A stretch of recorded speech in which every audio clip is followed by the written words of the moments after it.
नमस्कार दोस्तों, दृष्टि एजुकेशन पर आप सभी का स्वागत है।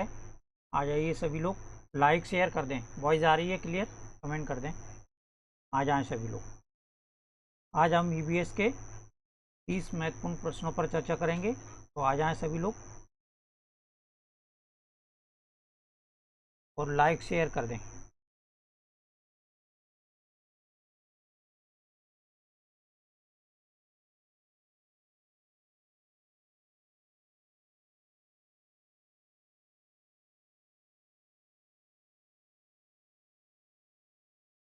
वॉइस आ रही है क्लियर? कमेंट कर दें और लाइक शेयर कर दें। ठीक है,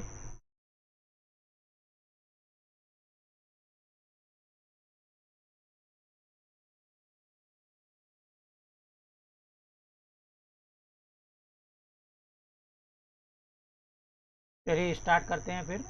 आज का पहला प्रश्न है, क्षारीय मिट्टी में उगने वाले पौधे क्या कहलाते हैं? बताएं। क्षारीय मिट्टी में उगने वाले पौधे क्या कहलाते हैं?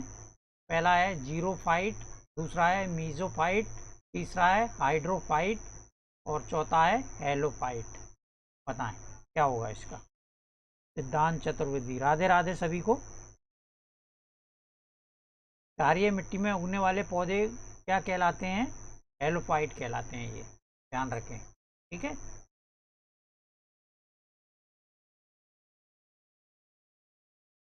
नेक्स्ट है, निम्न में से कौन सा सौर मंडल का सबसे गर्म ग्रह है? सौर मंडल का सबसे गर्म ग्रह कौन सा होता है? पहला है शुक्र, दूसरा है बुध, तीसरा है बृहस्पति और चौथा है अरुण। बताएं सभी लोग। निम्न में से कौन सा सौर मंडल का सबसे गर्म ग्रह है? तो शुक्र ग्रह को सौर मंडल का सबसे गर्म ग्रह के नाम से जाना जाता है। ठीक है, दूसरे का पहला हो जाएगा। नेक्स्ट है आपका, निम्न में से कौन सी नदी अरब सागर में गिरती है? अरब सागर में गिरने वाली नदी कौन सी है इसमें? सिंधु, गोदावरी, ब्रह्मपुत्र या कृष्णा? बताएं जल्दी, तीन का बताएं। निम्न में से कौन सी नदी अरब सागर में गिरती है? प्रांजुल, दो का एक होगा। ठीक है,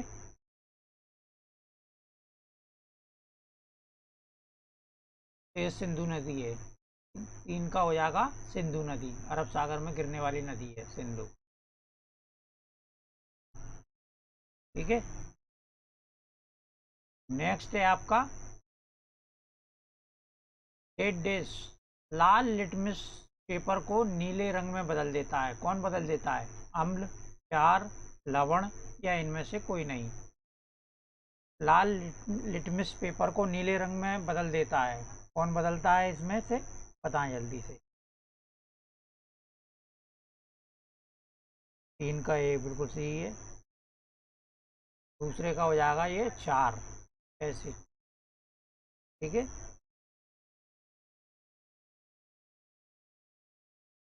पांच का बताएं। प्रोटीन की सबसे छोटी रचनात्मक इकाई, प्रोटीन की छोटी रचनात्मक इकाई कौन सी होती है? पहला है प्रोटीएज, अमीनो अम्ल, तीसरा है कार्बोहाइड्रेट, चौथा है पेप्टोन। बताएं प्रोटीन की सबसे छोटी रचनात्मक इकाई कौन सी होती है?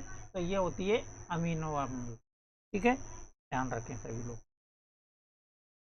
नेक्स्ट है आपका, निम्न में से पनिहारी लोक नृत्य कहाँ प्रचलित है? पनिहारी लोक नृत्य कहाँ का है? नागालैंड, गुजरात, कर्नाटक और केरल।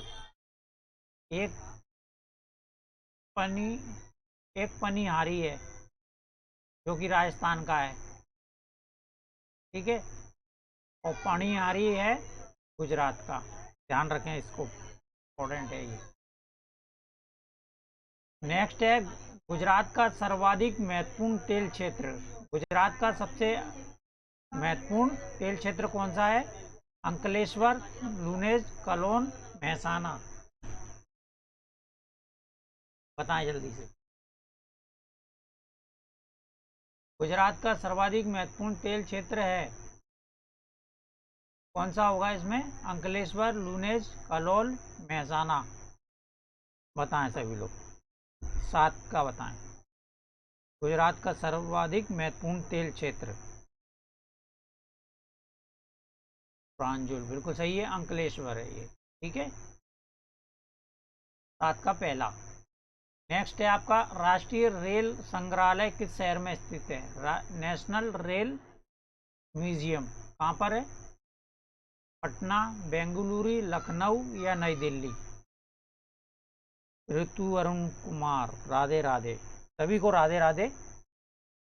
राष्ट्रीय रेल संग्रहालय किस शहर में स्थित है? बताएं जल्दी से। राहुल कुमार,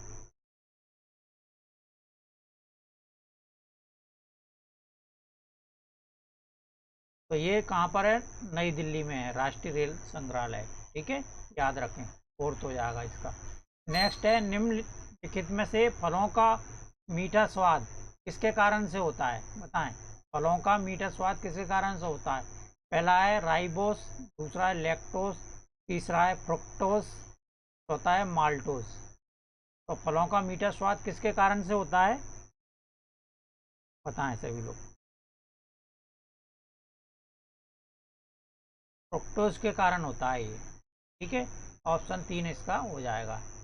नेक्स्ट है, भूमध्य रेखा के निकट किस तरह के वन पाए जाते हैं? भूमध्य रेखा के निकट किस तरह के वन पाए जाते हैं?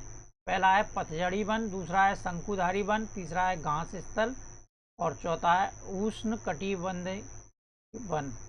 बताएं।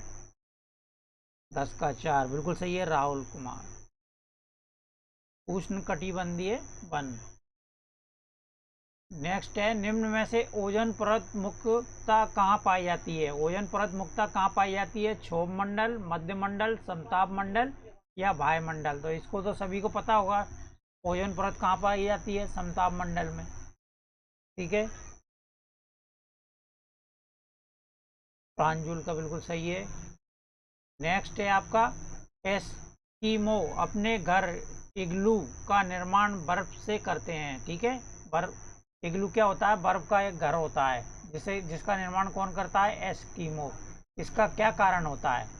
पहला है, बर्फ ठंडी हवा और पानी को अंदर आने नहीं देती।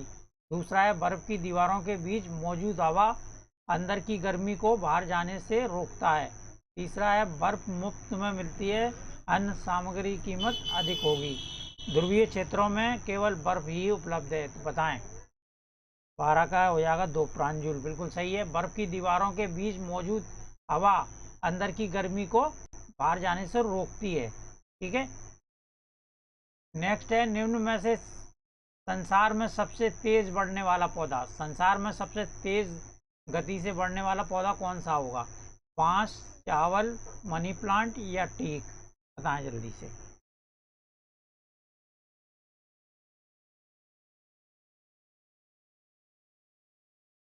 प्रांजुल बिल्कुल सही है, बांस का पौधा सबसे तेज गति से बढ़ता है। ठीक है, नेक्स्ट है, निम्न में से किस राज्य में बांस ड्रिप सिंचाई प्रणाली प्रचलित है? बांस ड्रिप सिंचाई प्रणाली किस राज्य में प्रचलित है? राजस्थान, मध्य प्रदेश, पश्चिम बंगाल या मेघालय? बताएं। सिद्धांत का भी सही है, 13 का 1, राहुल कुमार का भी सही है, आनंद कुमार, बांस बिल्कुल सही है, ऋतु अरुण कुमार का भी सही है, सिद्धांत का सही है, 14 का डी, मेघालय होगा। ठीक है, मेघालय में बांस ड्रिप सिंचाई प्रणाली प्रचलित है। नेक्स्ट है, निम्न में से नाश्ते के लिए कौन सा व्यंजन शीघ्रता से तैयार हो जाएगा? शीघ्रता से कौन सा व्यंजन तैयार हो जाएगा? इसमें से अंडे का सैंडविच, कस्टर्ड, डोसा या भेलपुरी? बताएं। 15 का बताएं सभी लोग। निम्न में से नाश्ते के लिए कौन सा व्यंजन शीघ्रता से तैयार हो जाएगा? कपिल शर्मा, 14 का 4 बिल्कुल सही है,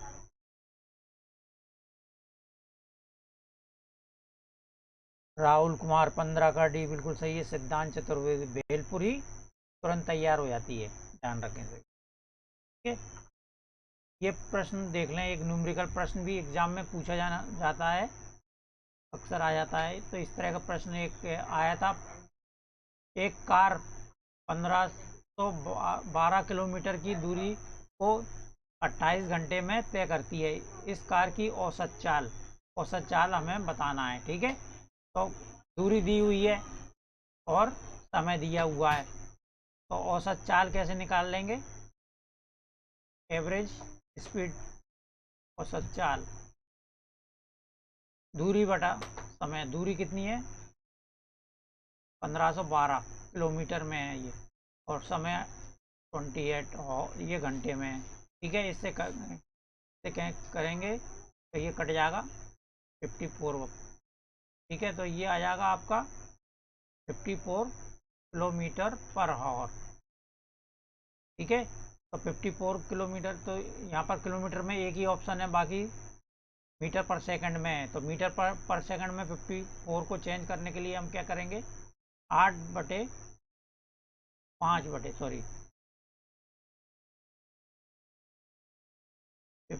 इंटू 5/18, इसका मल्टीप्लिकेशन करेंगे तो 18 3 54, 3 पंजे 15 मीटर पर सेकंड में ये आ जाएगा। मीटर पर सेकंड के लिए हम 5/18 का मल्टीप्लाई कर देंगे ये किलोमीटर पर आवर में। ठीक है, ध्यान रखें। तो इसका ऑप्शन आपको निकल आएगा 15 मीटर पर सेकंड में। ठीक है, ध्यान रखें सभी लोग। इस तरह क्वेश्चन देखने को मिलेंगे एग्जाम में, ध्यान रखें, एक क्वेश्चन तो आ ही जाता है। नेक्स्ट है आपका, निम्नलिखित में से किससे सहयोग भावना से कार्य करने का अभिप्राय सीखा जा सकता है? सहयोग की भावना किससे सीखी जा सकती है? परिवार, खेल और परिवार, समाज और खेल, प्रतियोगिता आयोजित करना। बताएं, 17 का बताएं सभी लोग। 16 का भी बिल्कुल सही है, सिद्धांत चतुर्वेदी का।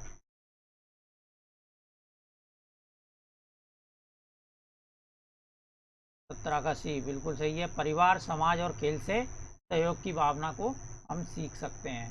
ठीक है, कपिल शर्मा का भी सही है, प्रांजूल का सही है।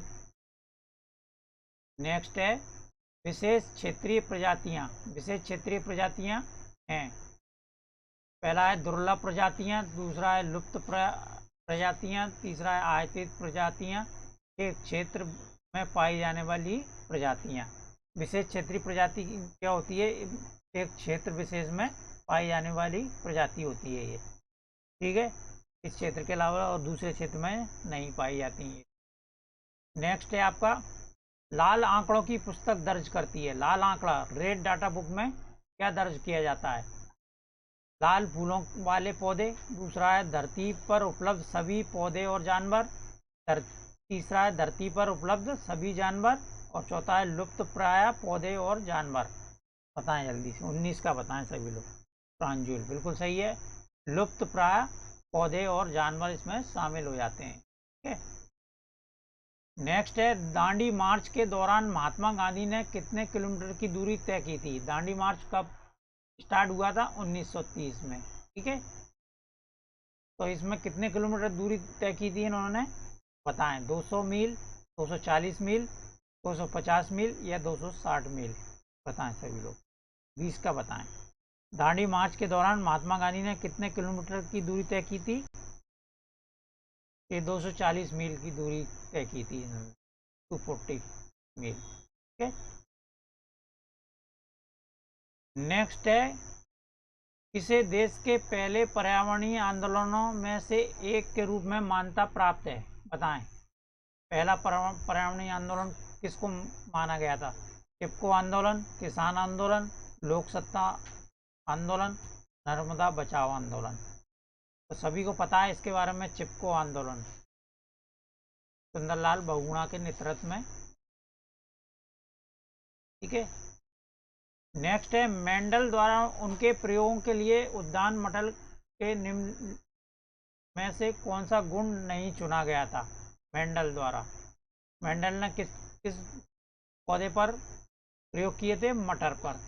लगभग कितने पौधों पर इन्होंने प्रयोग किए थे? 28,000 पे। ठीक है, ऑस्ट्रिया के रहने वाले थे ये। इन्हें आनुवांशिकता की खोज के कारण जाना जाता है। ठीक है, तो कौन सा गुण नहीं चुना था, नहीं पूछा है, ध्यान रखें। नहीं में क्या होता है, 3 सही होते हैं, 1 गलत होता है। तो पुष्प का रंग, बीज का रंग, पुष्प का आकार और बीज का आकार, इसमें से क्या नहीं चुना था, बताएं जल्दी से। इसमें पुष्प का रंग इन्होंने चुना था, बीज का रंग भी देखा था और बीज का आकार भी देखा था, बस पुष्प का आकार नहीं देखा था इन्होंने। ठीक है, तो राइट आंसर 3 हो जाएगा। नेक्स्ट है, अम्लीय वर्षा का पीएच मान कितना होता है, बताएं। अम्लीय वर्षा का पीएच मान क्या होता है, 5.6 से कम, 5.6 से अधिक, 7 के बराबर या 7 से अधिक। तो अम्लीय वर्षा का पीएच मान होता है 7 से कम होता है। ठीक है, तो इसमें राइट आंसर हो जाएगा आपका 4.6 से कम हो जाएगा। ठीक है, ध्यान रखें। 23 का, निम्न में से पुष्प का कौन सा भाग एक प्रजनन अंग नहीं है, यहाँ पर भी नहीं पूछा है, प्रजनन अंग कौन सा नहीं है पुष्प का, वर्तिकाग्र, वर्तिका, परागकोश, बाह्यदल। तो इसमें बाह्यदल ये होता है, प्रजनन अंग नहीं होता है ये। ठीक है, राइट आंसर 4 हो जाएगा 24 का। ठीक है, ध्यान रखें। नेक्स्ट है, ग्रीन हाउस गैसों का उत्सर्जन निम्न में से किस प्रकार के विकिरण से होता है। ग्रीन हाउस गैसों का उत्सर्जन होता है किस प्रकार के विकिरण से होता है, ये पराबैंगनी, दृश्यमान, अवरक्त या गामा, इन किरणों से होता है, बताएं। ग्रीन हाउस गैसों का अवरक्त किरणों से होता है, ये ध्यान रखें। इंफ्रारेड। अगला है, वायरस जनित रोगों के समूह निम्न में से कौन सा है। वायरस जनित रोगों का समूह बताना है यहाँ पर, हेपेटाइटिस एवं टाइफाइड, पोलियो एवं डेंगू, रेबीज एवं टेटनस और खसरा एवं हैजा। वायरस जनित रोगों का समूह कौन सा होगा इसमें, बताएं जल्दी से। 26 का बताएं।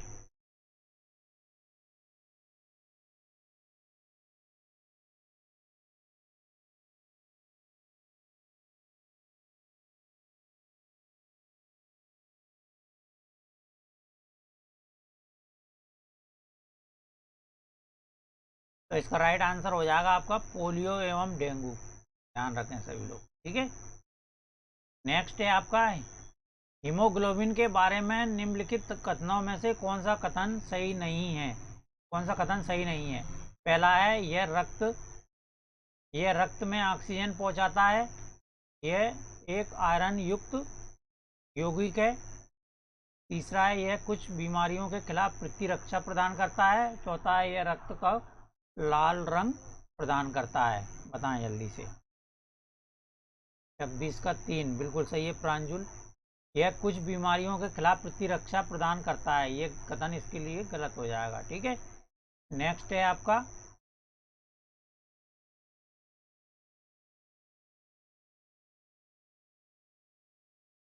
शालीमार और निषाद बाग किस झील के किनारे स्थित है,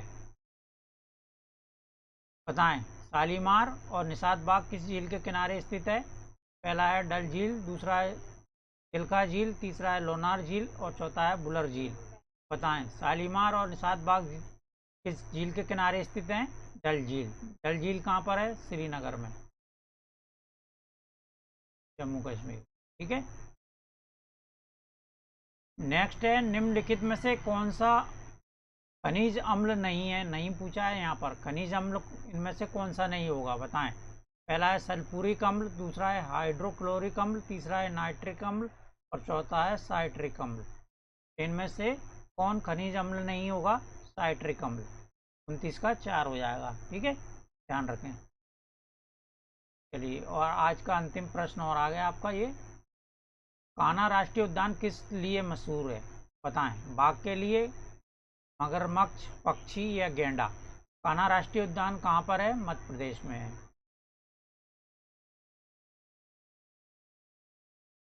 तो ये किसके संरक्षण के लिए प्रसिद्ध है, बाघ के लिए, ध्यान रखें सर। ठीक है, तो आज के लिए इतना ही, धन्यवाद सभी को।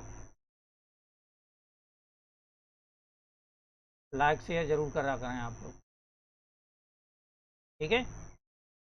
कल फिर मिलेंगे 9 PM पर।